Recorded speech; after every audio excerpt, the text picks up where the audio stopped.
kung pwede nyo po ipangalan yung 7 members ng DDS na yan po.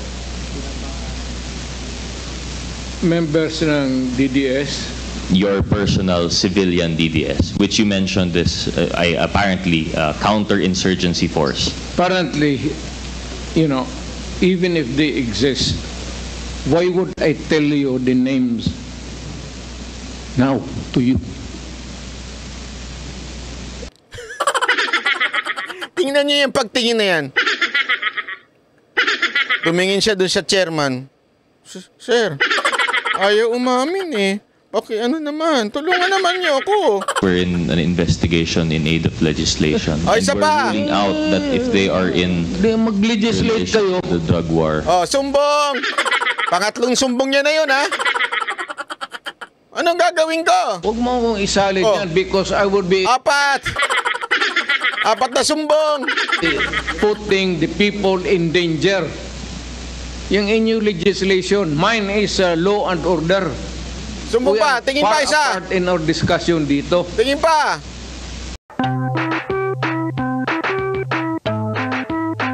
Hindi yung pagdinig po sa Quadcom. Pero gayon pa man, marami ho ang nagsasabi na yung nangyari daw doon ay disadvantage. Ika nga. Ibig sabihin po, ito daw po ay disadvantage sa mga Duterte, particular na kay Pangulong Duterte dahil po siya daw po ay maaari ng kasuhan ngayon. Yan po ang pinapalabas ng mga pingklawan, mga pingtae, at saka ng mga loyalist na mga tanso. Yan ho ang kanilang pinalalabas. Pero gayon pa man, alamin po natin ang katotohanan. Mamaya ho, may kikwento po tayong malupit ha, sa bandang dulo. Abang-abangan nyo po, panoorin nyo hanggang dulo dahil marami po tayo kikwento ngayon. Marami tayong ilalahad na katotohanan para maunawaan po natin ano ba talaga itong nangyari sa Quadcom. Ito po ba ay menos o disadvantage kay Pangulong Duterte? Ito po ba ay nakabawas sa kanya? Ito po ba ay maaari nang gamitin upang siya ay hatulan at akusahan at makulong? Hindi lamang po sa ating bayan, pati sa ICC. O, abangan po natin ha, panoorin po natin ito. Maiging maintindihan natin ang mga issue patungkol sa ating lipunan. Kahit nag-admit na, asan na yung mga victim? Asan na yung mga complainant? The complainant should come out. Sa kabila ng pag-amin ni dating Pangulong Rodrigo Duterte sa pagdinig kahapon ng House Quadcom na mayroon umano siyang mga pinatay, ayon kay National Bureau of Investigation o NBI Director, retired Judge Jaime Santiago, kailangan pa rin na may lumutang na mga biktima o complainant para makasuhan ang dating punong ehekutibo. Yan. Dahil dyan, you're out. Hindi naman. Hindi kasi alam mo naman. Pag ikaw ay hindi pumabor sa kanilang script, you're out, di ba? Ganyan sa bayan natin ngayon eh. Hindi, pero gayon pa man, alam nyo, tama ho yung sinasabi ho ni NBI Director. Sabi ko nga ho sa inyo, ito ho ay judge. Ito ho ay former judge, retired judge, ika nga. So ibig sabihin, alam po nito ang batas. Gayon din ho si Pangulong Duterte. Hindi ho porket umamin ka na, may pinatay ako. Sino yun? Hindi ka pwedeng hatulan ng husgado at sabihin na, ikaw, pinatay mo ang demonyo. O di kaya pinatay mo, namamatay tao ka dahil dyan. Sa pag-amin mo na pumatay ka, ikaw ay makukulong na. Hindi pwede. Dapat may complainant. May tao, ika nga. Kasi, kita nyo naman ang ginawang style o strategy ni Pangulong Duterte. Ginawa niyang tanga yung mga nasa kamara. Totoo naman di ba? Ay, tingnan ninyo, panoorin nyo na maigi, ginagawa at pinaglalaroan niya. Mamaya may papakita ko sa inyo ginawa niyang tanga. Mamaya, unya-unya. Isa pa, sandali lang. Kasi nga, alam mo, ang problema kasi dito sa mga nasa Quadcom, puro po sila mga bagito, ika nga. Pagdating mo sa batas, ito ho yung mga masasabi mong ang karunungan ay nasa libro. Alam nyo, kasi malaki yung difference niyan eh. Malaki ho ang difference ng karunungan mo dahil lang nag-aral ka. Hindi ko sinasabing huwag ka mag-aral, ha? ay importante na ikaw ay magharal at ikaw ay may alam pagdating ho sa batas. Pero pagdating na ho sa ground, yung application, ika nga, kung papaano ka makakasuhan, kung papaano ka makakakuha ng probable cause, kung papaano ka makakakuha ng beyond reasonable doubt na judge, yung judgment sa'yo, napakahirap po niyan. Kaya nga sinasabi ni Pangulong Duterte, umatay ako. Bakit? Ng DDS. Ano? I claim full responsibility. Di ba yung mga ganyan-ganyang litanya si Pangulong Duterte? Ano nangyayari? Na-excite ang mga tanga. Hindi totoo po walang biro. Na-excite to ang mga tanga. Uy, naku, umamin. Naku, pwede na ikulong yan. May gayan silang eksena. Umamin na yan. Pwede na ikulong yan. Masyado silang excited. Hindi nila alam. Pinaglalaroan lang sila ni Pangulong Duterte. Alam mo, si Pangulong Duterte, matanda na. Tumanda na ho yan bilang piskal, mayor, congressman, at lalong-lalo na presidente. Tumanda na po yan na nandyan. Tapos sasabihin nyo, ang magtatanong sa kanya, yung mga bagitong hindi man lang naging trial lawyer. Di ba? Tama, mali? Yung mga hindi naman yan na naging trial lawyer, wala hong mga alam niya mga animal na yan. Tapos magmamagaling. Ilang dating huwes, paliwanag ni Santiago, dapat may magpatotoo para formal na maisampa ang kaso sa husgado. Kahit magsisigaw ako ngayon na marami akong pinatay, pero wala naman dumadating na complainant against me, hindi ako pwedeng makasuhan. Ganun po yun. Dagdag pa nito, kahit ang NBI ay hindi magsasagawa ng investigasyon kung wala namang handa na magreklamo. Kahapon, nandun yung mga victim ng alleged victim ng EJK, extrajudicial killing. Kung may magka-come out sa kanila and openly file a complaint, then we will investigate.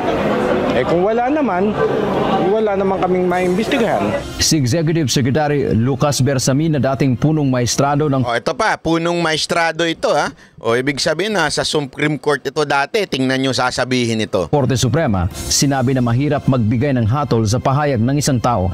Having been myself a judge for 34 years, when you say something, it's really not easy to make a judgment based on what one says or that. Yan nga yung sinasabi natin kasi hindi pwede. Hindi pwedeng kunwari ako, sabihin ko, ako ay nagnakaw. Kailangan mong patunayan ngayon sa husgado. Ano ba ninakaw niya? 'Di ba? Sino ba ninakawan niya? Hindi porket sinabi ko, ako, nagnakaw ako. Kaya nga yung iba dyan, aamin na sila scammer. Di ba? Inaamin nila ako, scammer ako.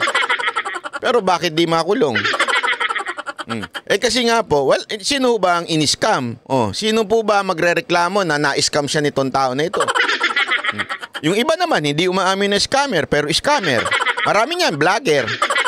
Yung mga panay message sa mga OFW tapos i-scamin. Hindi sila umaamin, pero may na-scam sila. Yun ang totoo. Ikaw talaga.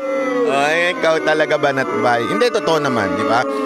Ito nga, sinasabi nga ni Executive Secretary, hindi porket umamin yung tao, makukulong na. Kailangan yung patunayan. Sino ba yung taong pinatay niya? Kailangan magreklamo yung yung nagsabi na sila ay pinatay. Anong ebidensya nila? They have to prove it in court. Hindi porket ang ebidensya namin inamin ni Duterte. Ang inamin ni Duterte ay siya mamamatay tao ng kriminal. Wala naman po siyang inamin na ako mamamatay tao ko dito sa tao na ito, pinatay ko ito. Ito, pinatay ko ito. Wala siyang ganun. Kaya nga napaka-imposible mga kababayan. Alam nyo mga kababayan, tanga lang talaga yung marami sa mga kamera. Ayoko nilang banggiting Quadcom pero marami talagang tanga doon. Kasi tuwan-tuwa sila Tuwan-tuwa sila, napaamin-amin na si Duterte. Ngayon ang tanga nito mga to. Akala naman nila may mangyayari doon. At sa katunayan mga kababayan, yan pa nga ang nagustuhan ni Pangulong Duterte. Alam nyo, ikikwento ko sa inyo, bakit gusto ni Pangulong Duterte yan, ha? Mamaya-maya. It's not safe. I will leave that to the one who will appreciate the evidence, if that is called evidence. Samantala, inihayag din ni Bersamin dahil hindi na obligado ang Pilipinas na makipagtulungan sa ICC dahil hindi nakasabing nito ang bansa, pero may ibang paraan para makuha nila ang jurisdiksyon sa dating presidente sa pamamagitan ng International Criminal Police Organization o Interpol. Under our protocols, the Interpol could effectively request by red notice the Philippine local law enforcement agencies to effect the process. Dan Diamento, UNTV. So ayan, ayan po. Kasi nga, alam nyo, ang gusto kasi nilang talaga mangyari, makulong ang mga Duterte. Especially si Pangulong Duterte. Para feeling nila, meron silang makukuha ang benepisyo o paggaganti, ika nga. Ang hindi ko kasi nila maintindihan, mga kababayan, ito ho'y estratehiya ni Pangulong Duterte. Kaya nga kung maalala ninyo, di ba, meron pa silang pag-uusap ni VP Sara Duterte. O, kamusta ang ano ko? O, sabi niya, best actor. O, anong ratings ko? Mantakin mo, ganunin. Alam mo yon, sabi ko nga, kakaiba talaga ito mga Duterte. Ito yung harap-harapang ginagago nila yung Quadcom. Tapos at the same time, mga kababayan, at the same time, sila po ay nakakapuntos sa taong bayan. Paano ko kako manasabi ang gayan? Kasi ganito lang, simple lang ha. Si Pangulong Duterte alam naman po natin, nakilala siya at nanalo siya dahil sa mga pahayag niya na papatayin ko kayong mga kriminal. Tataba ang mga isda sa Manila Bay. Tandaan ninyo, huling Pasko nyo na yan. Yan ang dahilan kung bakit po siya nanalo. Wag mo natin kakalimutan. Ang problema po kasi dito sa mga animal na to, na mga mayayaman, mga piling VIP, may mga security naman yung mga animal na yan. Punong-puno ng staff yan. Naka-bulletproof pa mga sasakyan yan. So hindi nakakaramdam ng krimen yan.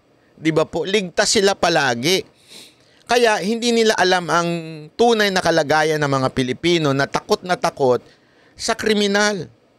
Hindi ka pwedeng lumakad sa, alam mo yun, sa karsada ng hindi kinakabahan. Di ba po? Wala ho silang ganyan. Kaya hindi ho nila alam kung ano yung damdamin ng mga Pilipino. Ang damdamin ng bawat Pilipino ay takot. Sige nga ho, tanuin ko kayo, sino sa inyo ang matapang na maglalakad sa gabi na madilim? Wala ho.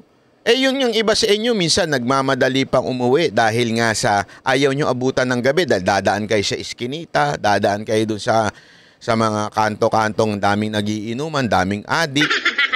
Marami ho sa inyo ganyan ng kalagayan ngayon. Alam ko yan dahil marami ho tayong kakilala. Marami pa rin po tayong mga kaibigan na nakatira sa mga ganyan, natatakot sila. Sabi, ano ba nangyayari ngayon? Bakit ganito?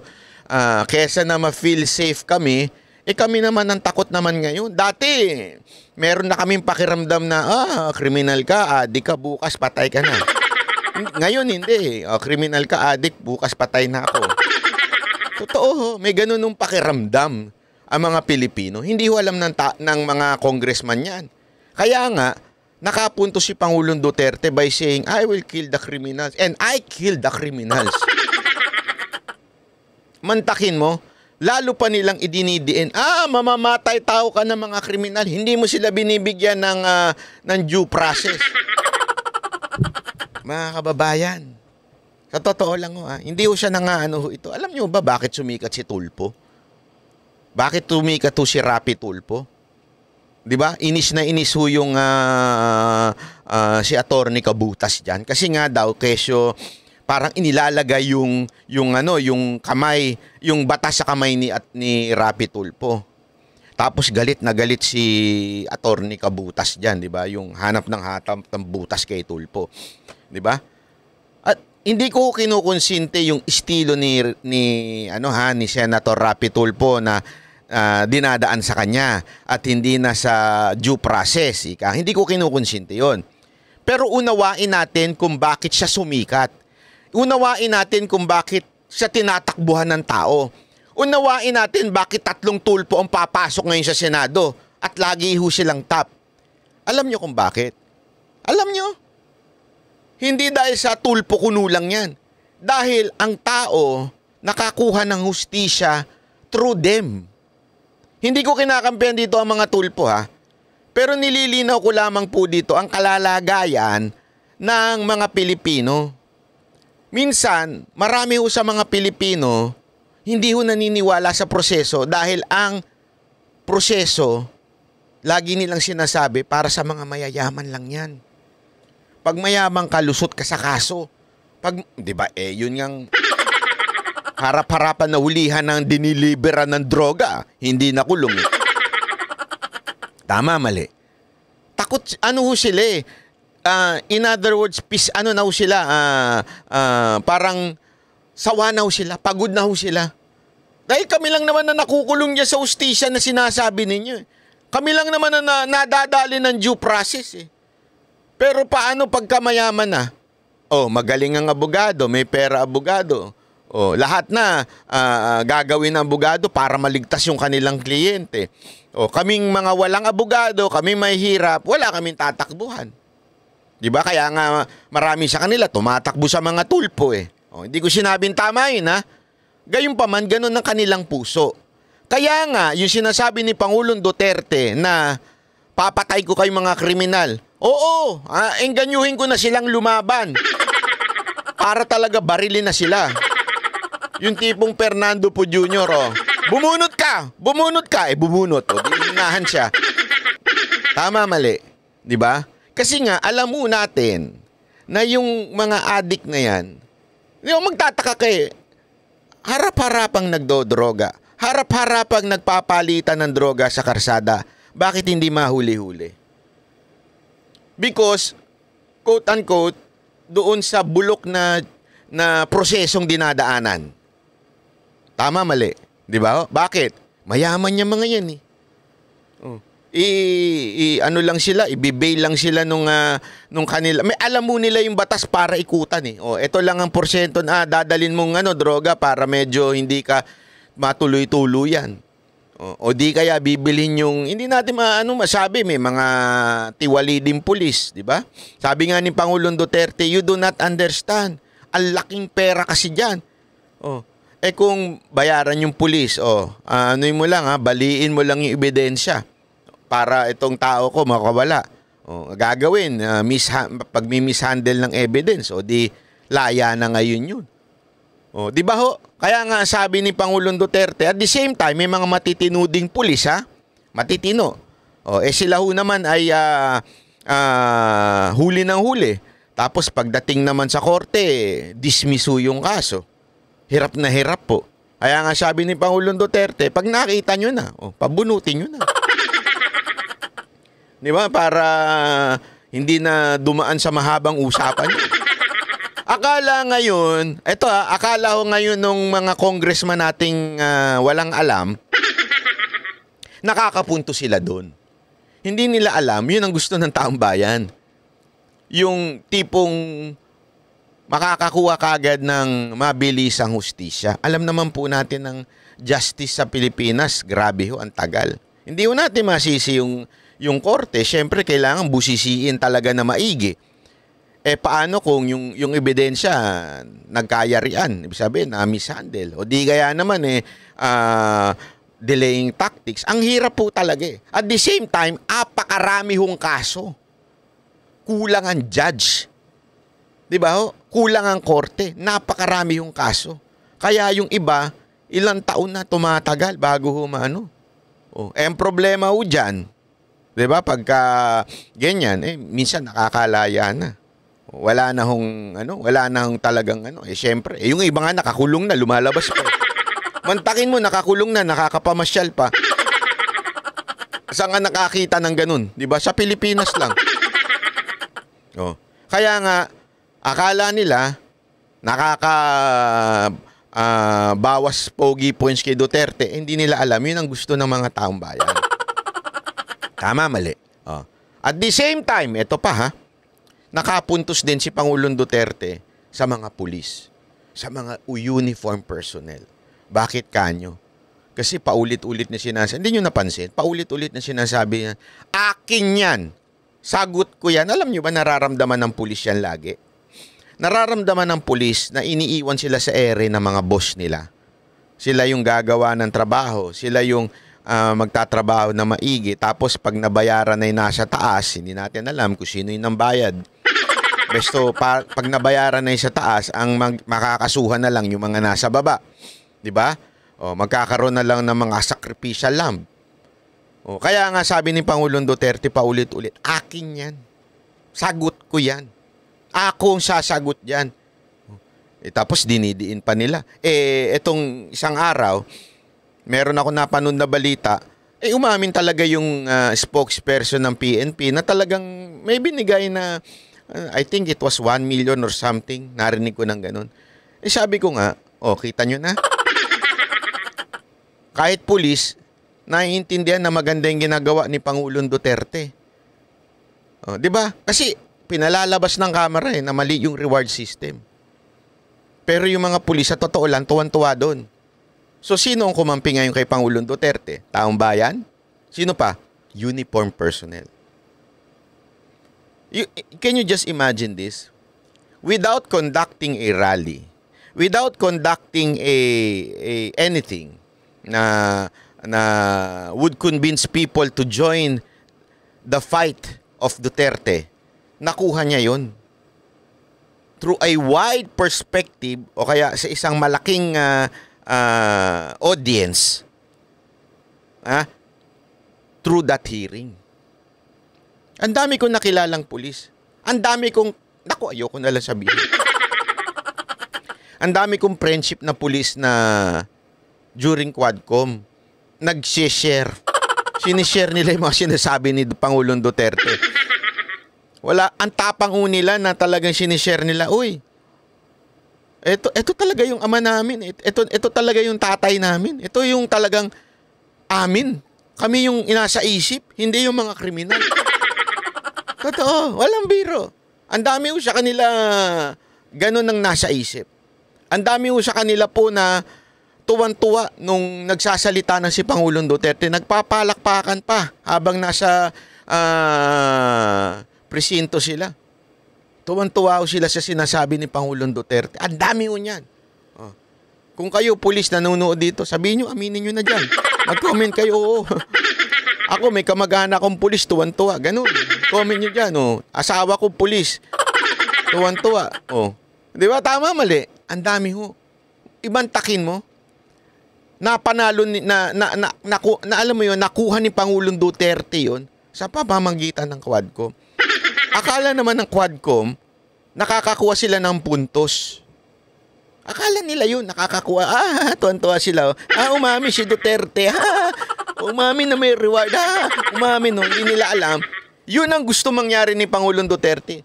Nationwide na mapaalam sa taong bayan na galit ako sa kriminal. Kakampi ko kayong mga Pilipino na nagagalit sa mga kriminal. Kakampi ko kayong mga pulis at mga sundalo na lumalaban sa mga kriminal. Yun ang gusto ni Pangulong Duterte na i-convey na message sa lahat ng tao. Nakuha niya yung sa Quadcom. Pero itong Quadcom, hindi nila alam na yun ang gusto. Tatanga-tanga nga eh. Diba? Tatanga-tanga nga eh. Ito. Papakita ko sa inyo isang taong tuwan-tuwa. Akala niya nakapuntos siya, pero bandang dulo, nayari siya. Maganda ko kasi ito eh. Ito yung sinasabi ko sa inyo na hindi nyo kayang ikulong si Duterte kasi nga, mautak ko si Pangulong Duterte. Kahit nandun na sa corner, akala nila corner na, umaming kang DDS, di ba? Umaming kami ganito. Akala mo, corner na. Tama, mali. Ito. Papakita ko sa inyo ito. No, you mentioned some of your chief of police of Davao as being members of your death squad. But at another time, you mentioned you had a personal death squad na hindi po kapulisan. You mentioned, I think, at least you had 7 members here. Well, as mayor, I was fighting crime. I was fighting the insurgents. So parang sinasabi nitong congressman na ito, o di ba umaming kami DDS? Oh, ito naman, umamin na. Oh. Remember na hindi mo lahat maano yung it's Mindanao. The insurgents were active, the criminals are active. You cannot utilize all the policemen there. You have to have some mga civilians who were there in the insurgency na napasok sa iyo. No. That's a complicated matter. Pag ka pumasok diyan, hindi mo alam yan eh. Abogado daw kasi ito eh. Huwag ka nang pumasok dyan, wala kang alam dyan. Parang kita mo, parang iiyak na ito. Wala kang alam kasi dyan, wag mo nang pasukin yung DDS kasi sinasabi ni Pangulong Duterte dito, inaano niya dito, yung mga DDS, yung mga hindi uniform personnel na may alam. Okay? At ito mga to, tumutulong ito. Ito kasi isa, gusto niya i-point out, tama, kumuha ka ng mga vigilante na papatay. Ganun ang pinalalabas nito. Ngayon, pinaglalaroan siya ni Pangulong Duterte na wala kang alam dyan. Ito kasi yan, ito DDS. Tingnan nyo ha, ito si gusto niya talagang idiin. Hindi. Kailangan madiin sa'yo yung DDS. Sino yung mga mamamatay tao na yan? Yung pulis, iba yung trabaho nila, but there are activities there which you have to men from galing sa kanila. Galing sa mga nagsurrender. Sabi niya, nako, yan na. Umaamin na meron talagang mga hindi pulis na kinuha si Duterte para patayin ang mga kriminal. Ito na. Ito. Hindi mo kasi alam, diretso lang yung istorya eh.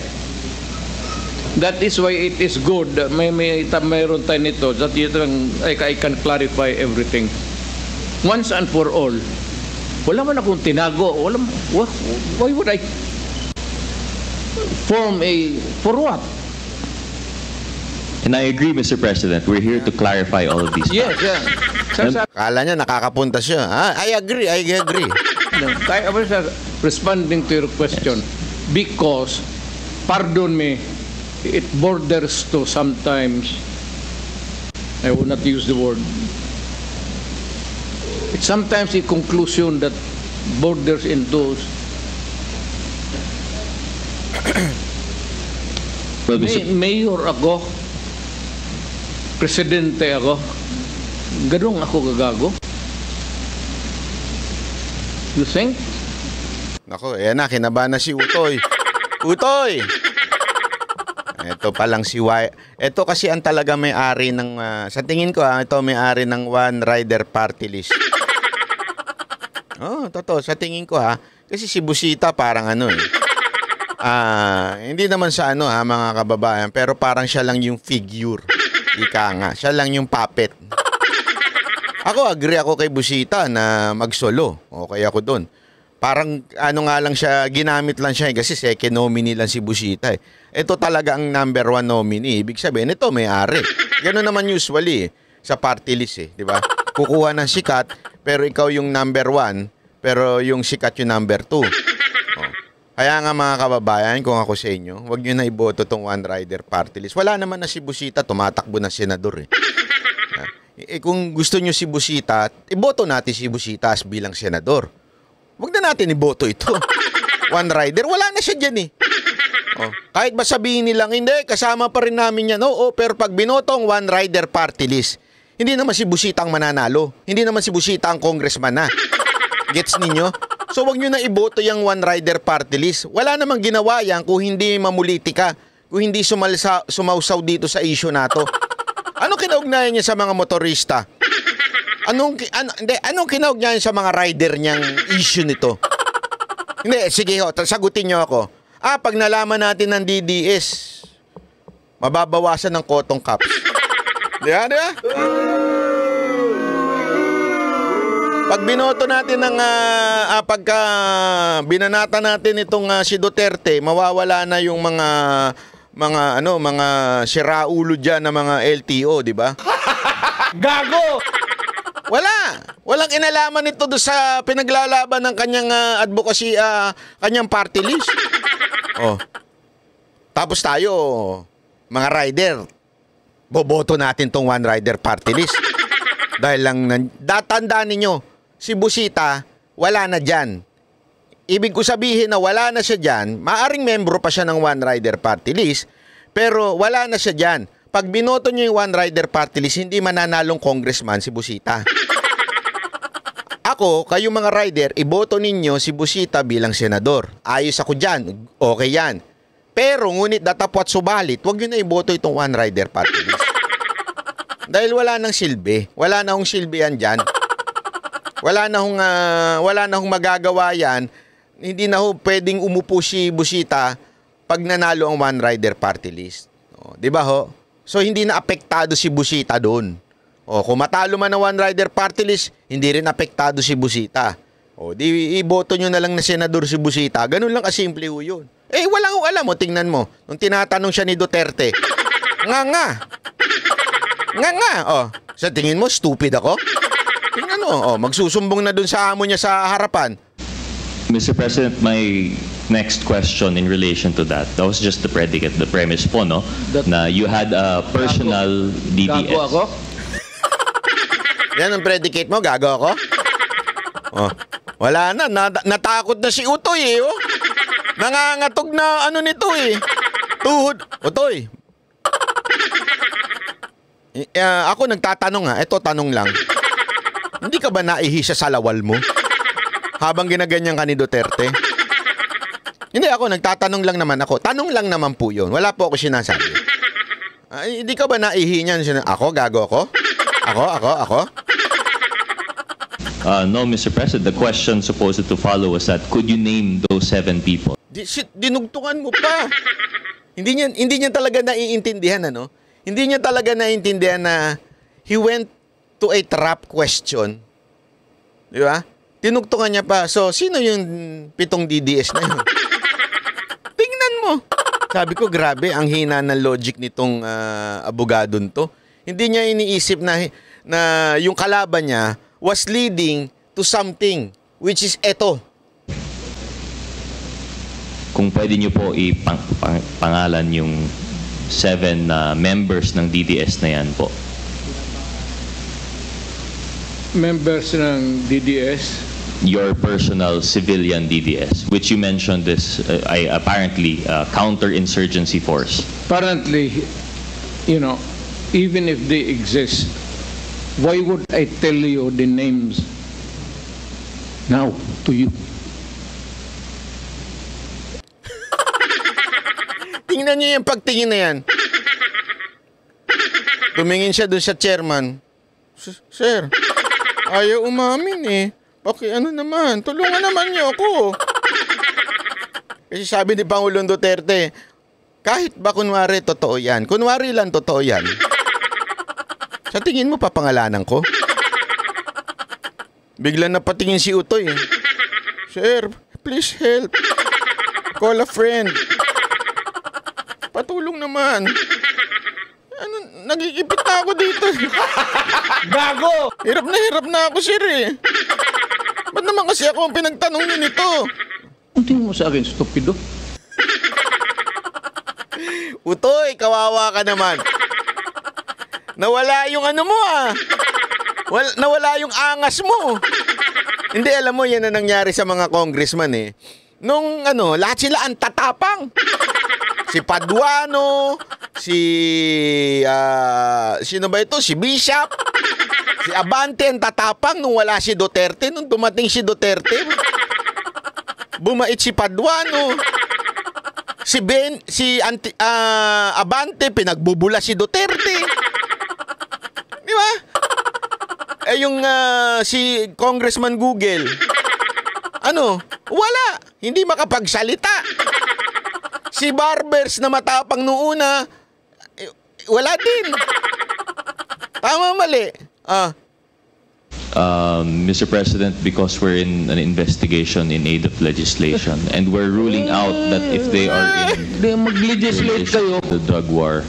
Huwag mo akong isali dyan because I would be put... Ang tabang. Wala eh, di ba? Isipin nyo ha, kung iba yan, halimbawa kung iba yan sumagot, hindi sumasagot ng diretso, sigurado ako agad-agad contempt yan. Ilan na ang kinontempt nila dahil hindi nila gusto yung sagot. Eto, ano sagot ni Duterte? Huwag niyo ako isama dyan sa investigasyon niyo. Huwag niyo ako, kasi tandaan ninyo, si Pangulong Duterte dito, hindi siya accused. Resource person siya. O pwede pang ang witness, but not accused. Hindi ko siya akusado dito. Hindi ko siya iniimbestigahan. Yun yung sinasabi niyang paulit-ulit eh. Yes, this is a hearing investigation, pero hindi akong iniimbestigahan nyo. I was called as a resource person. So, huwag niyo ako isama sa kaululan ninyo. Tama, mali. Di ba? Oh, yan po ang yan ang sinasabi. The people in danger. Yung inyong legislation, mine is law and order. We are far apart in our discussion dito. Biro mo, bigay mo yung pangalan mo, you put the family and the persons in danger. Mr. President. But the proper question, ganon? Can you please rephrase your question, Congressman Paano na? Ano? Akala niya tingin siya chairman, akala niya kakampihan siya. Kawawa naman ito. Hindi siya kinampihan eh. Sabi niya, pwede, ayusin mo yung tanong mo. I-rephrase mo. Diba? Nayari siya. Gutierrez? Diba? Sige na, okay na. Okay. I-rephrase ko na eh. Hindi, di ba napansin niyo? Tingin siya ng tingin eh. Ito, pakita ko lang ha. Tingin siya ng tingin eh. Dito sa bandang dulo. Tingin siya ng tingin. Ng DDS. Your personal civilian DDS, which you mentioned is apparently counterinsurgency force. Apparently, even if they exist, why would I tell you the names now to you? Tingin! Magsumbong ka na! Sumbong! Ano sa akin, stupido? Sumbong pa, isa pa! Mr. President, sumbong uli! because we're in an investigation in aid of legislation. Isa and pa! we're ruling out that if they are in mag-legislate kayo. the drug war. Sumbong! Pangatlong sumbong niya na yun, ha? Anong gagawin ko? Huwag mo akong isali dyan because I would be Apat na sumbong! putting the people in danger. Yung inyong legislation, mine is law and order. Sumbong pa, tingin pa isa. Apart in our discussion dito. Tingin pa. Biro mo, bigay mo yung pangalan mo, you put the family and the persons in danger. Mr. President. The proper question, ganon? Can you please rephrase Yan, rephrase mo your na. question, Congressman Gutierrez? Wala na. Tama na. Finish na. Tapos na. Finish na. Di ba? Yan ang sinasabi natin Utoy. Ang hirap sa inyo kasi akala nila talaga madidiin si Duterte na by saying names. Ito yung mga involved. Ito yung mga pinatay ko. Ito yung mga pumatay doon sa mga yan. Ako pumili niyan. Uy, mga tutoy. Hindi pa kayo sinisilang. Ang dami na hong napakulong at pinatay ni Pangulong Duterte. So, itigil niyo po yung mga ganyan ninyong kahinaan ng jutak, ha? Please lang. Kawawa kayo Nagmumukha lang kayong sa taong bayan. Walang alam. Hindi totoo. Alam nyo kasi sinasabi ko nga sa inyo. Ito, may papakita ako sa inyo, ha? Hindi ko kasi nila naiintindihan yung mga ganitong galawan. Itong mga ganitong galawan, alam nyo, sa totoo lang, marami ang nangyayaring ganito na hindi napapabalita.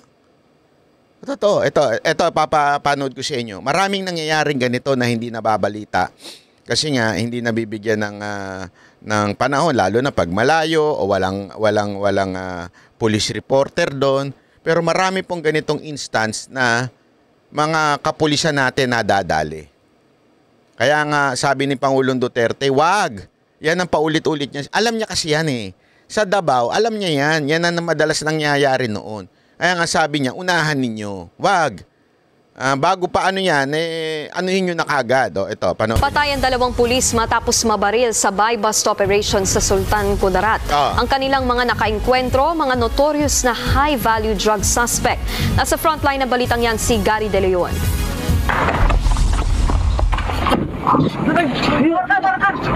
Nauwi sa engkwentro ang buy-bust operation ng mga pulis sa barangay Simuay sa Sultan Kudarat, Maguindanao del Norte. Nahuli ang 2 drug suspect na sina alias Ting at alias Kasi. Nasabat din ang 1 kilo ng shabu na nagkakahalaga ng 6.8 million pesos. Sa kasamaang pala, 1 kilo, 6.8 million. 6.8 pa lang yan. Paano pa yung ibang mas malalaki dyan? Tanong, don't tell me EJK yung ganito. at napatay ang 2 operatiba ng PNP Drug Enforcement Special Operations Unit 15. Patay yung 2 na operatiba. Kinilala sila Police Corporal Kirk Sipin at Patrolwoman Rosalyn Bulya. Kita ninyo? Sino ho yung mga nadadali? Yung mga nasa baba. Yan yung sinasabi ho natin mga kababayan. Ako po'y nakikiramay sa mga kapulisan na pamilya nitong kapulisan na ito. Di ba ho? Akala ko ba, ito nga yung sinasabi ko, akala ko ba gusto ninyo ng bloodless war on drugs? Is this what you call bloodless? Hindi, di ba? May napatay po. Bakit to? Kasi hindi isang pantasiya ang isang bloodless war on drugs. Ito, 6.8 million lang. Hindi ko nilalang yun pero pagdating sa droga, 1 kilo pa lang yun. Lumaban. Paano pa kaya yung iba na mas matindi ang bit-bit? Sa tingin nyo, bibigay lang nila kagad yun? Lalaban at lalaban yun. Dahil dito, siguro, hindi ko naman sinasabing gano'n na nangyari na ang mindset ito mga pulis na ito, wag natin patayin, baka tayo pa madali. Pero kaya nga sinasabi ni Pangulong Duterte, binibigyan niya ng lakas ng loob yung mga kapulisan noon, nung panahon niya. Huwag kayong padadali. Unahan nyo na. Maging defensive kayo. Hindi susuko yan. Lalaban at lalaban yan. Ito na nga nangyayari, Diba? Natamaan sila ng bala sa ulo. Sugatan din sa engkwentro ang 2 pang pulis. 2 pang pulis, sugatan din. Ano to? Ito ba yung bloodless? War on drugs ninyo, mga animal kayo? Kasi nga po, hindi nyo nakikita yung reality na ganito talaga ang nangyayari sa ground. Papagaling pa sila sa ospital. Ayon sa PNP DEG, namaril ang mga suspect na makatunog ng mga pulis ang kanilang katransaksyon sa droga. Hindi nanlaban yan. Ambus yan, ambus. Malagi, ganyan na sila, hindi nanlaban yan. Ambus yan. So, nagbarilan yung mga pulis kaya namatay yung 2. Ito kasi yung realidad Sa totoo lang po. Hindi ko napapakita ang buong istorya. Pero, ito bago lang po yan Ito lang, bago lang po yan. Ito ay bagong news lang. Yan po ang realidad sa ground na walang alam etong mga congressman na ito paano nasa sarili nilang mga mansyon. Kumukuyakoy, may binabanatang mga sugar baby. 'Di ba? Yung iba pa nga humihit-hit. Wala kasi kayong alam. Yun ang totoo. Wala akong pinapatukuyan dito kung yung mga nasa Quadcom. Ito ay pangkalahatan na mga congressman. Marami sa inyo dyan, walang alam sa katotohanan na nangyayari sa bayan natin. Lalong-lalo na yung sa mga nasa ibang lugar, yung mga liblib, yung mga kulang ang pulis. Sa totoo lang, kulang po kasi talaga ang pulis Kaya nga, lalakas ng loob niya mga animal na yan, lumaban. Ganyan po ang nangyayari. Tapos magtataka kayo, ang daming namatay on war on drugs. Sino ba namatay? Kriminal ba o pulis? Huwag nga kayong tanga. Di ba yung totoo, ano gusto nyo? Mamatay? Pulis? Hindi kasi nagtataka ako, parang galit na, lagi nilang pinaulit, ang daming namatay nung war on drugs. Ngayon. Kriminal naman yun na mga namatay. Mga lumaban naman yun, sasabihin nyo, hindi, merong mga hindi. Tanga pala kayo, ilan lang yun. Hindi ko naman nilalang yung buhay nila Pero sa dami ng namatay, lehitimong namatay dahil lumaban, ilan lang yung masasabi mong kagagawa ng mga ninja cops? Ilan lang yun? Diba? Wala pa ho siguro sa 5% o sa 2% yun ng pangkalahatang namatay dahil sa war on drugs. Ilan lang ho yun? Again, ang tanong, hindi ba pinarusahan yung mga ninja cops na yun? Pinarusahan no. Yung iba nga patay na eh. Hindi kasi alam nyo, marami hong hindi nabalita, marami hong namatay na ninja cops nung panahon ni Duterte. So hindi lamang po mga kriminal ang namatay noon, pati mga ninja cops, pati mga pulis na tiwali namatay din. Yung iba nakulong. Wala namang, alam nyo, si Pangulong Duterte sinasabi niya, gawin nyo yung trabaho ninyo. Susuportahan ko kayo. Pero pag kayo ng abuso, aunahan ko na kayo. Yayariin ko na kayo. Yan ang lagi niyang sinasabi. 'Di ba? Anong ina-emphasize nitong mga congressman na ito? Ang daming namatay nung war on drugs. O ano ngayon? Gusto nga namin yun eh. Kulang pa nga eh. Kaya nga sabi ni Pangulong Duterte, 'di ba, sa Senado, hindi siya nagsisisi. At kung makabalik siya, doblado. Kaya nga nagpalakpakan eh. Doblado pa yung gagawin ko. Uulit-ulitin ko yan. Kulang pa. Tama naman eh. Ang dami pa nga nakakalat sa karsada nyo eh. Hindi kasi nila alam yun. Ang dami pa ngayon na hindi namatay. Oh. Yung iba nga, congressman pa eh. Tama, mali. Diba? Yun ang punto dito. Baka naman kasi, hindi ako nagtatanong lang kayo mga congressman, kaya nyo iniipit si Pangulong Duterte kasi namatay yung mga nagbibigay sa inyo. Yung mga financier nyo namatay dahil sa war on drugs.